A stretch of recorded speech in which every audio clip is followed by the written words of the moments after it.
কয়েকদিনের টানা ভারী বৃষ্টিতে ব্যাপক ক্ষতি হয়েছে মরিচের ক্ষেতে। গাছের গোড়ায় পানি জমার কারণে মরে গেছে বেশিরভাগ গাছ। অসময়ে ফসল নষ্ট হওয়ায় ক্ষতির মুখে পড়েছেন কৃষকরা।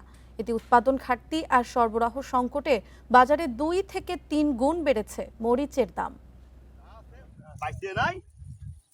ফরিদপুরের মধুখালী উপজেলায় গ্রীষ্মকালীন মরিচ আবাদ হয় সবথেকে বেশি। গত সপ্তাহের বেশি ভারী বৃষ্টিতে খেতে পানি জমে মরে গেছে বেশিরভাগ ফসল। বেশি ক্ষতিগ্রস্ত হয়েছে উপজেলার রায়পুর, জাহাপুর ও মেঘচামি ইউনিয়নের কৃষকরা।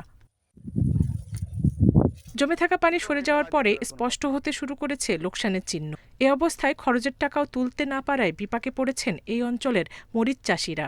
এখন আমরা কিভাবে বাঁচবো না, আপনার কাছে সহায়তা চাই। পাই প্রতি 10 থেকে 15 মনে, তাতে আমরা দাম পাই 600 টাকা, তাতে সেরার দামও হয় নাই।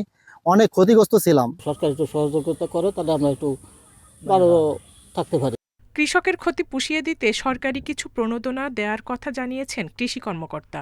ক্ষতি পুষিয়ে দেওয়ার জন্য আমরা যেটা করেছি, আমাদের যে সবজি প্রণোদনা ছিল সেখান থেকে একটা অংশ আমরা ক্ষতিগ্রস্ত মরিচ চাষীদের দিয়েছি এবং সবাইকে যেহেতু আমরা এটা দিতে পারিনি, ভবিষ্যতে আমাদের যে প্রণোদনা কর্মসূচি রয়েছে সেখান থেকে যে প্রণোদনাগুলো আসবে সেখানে আমরা এই ক্ষতিগ্রস্ত চাষীদেরকে অগ্রাধিকার দিয়ে তাদেরকে ক্ষতি পুষিয়ে দেওয়ার চেষ্টা করব।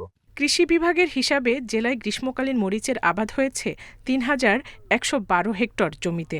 এর মধ্যে মধুখালীতেই হয়েছে 2,720 হেক্টর। Independent news.